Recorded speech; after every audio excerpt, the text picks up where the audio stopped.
we go there to the house for our holidays every year. We did used to drive. For 3 straight years, we would drive all the way down from London without stopping. We took it in turns, and we kind of promised to share the navigating, but neither of us really needed any help. We were fine. When Lucy was born, we decided to fly instead because driving's not really fair on a baby, and he'd buy us the tickets. You can get tickets to Carcassonne for dead cheap, but he'd pay for us to fly into Nice, and he'd hire us a car when we got there. First time that he sees her, he kind of takes her by surprise a bit. Sort of looms over her from behind, and he's got these big old glasses on, and you know, he's a very, very tall man, and sort of takes her by surprise a bit, and she screams like the living shit, believe me. Took her about 3 weeks to recover, but she did.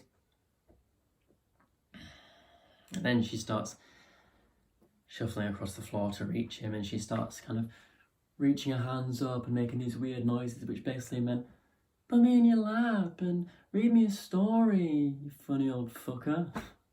I don't care if you're meant to be weird, I don't care if you're meant to be scary, I don't care what anyone thinks, I just want a story, and I want it now. I could resist. And she starts wearing cardigans, and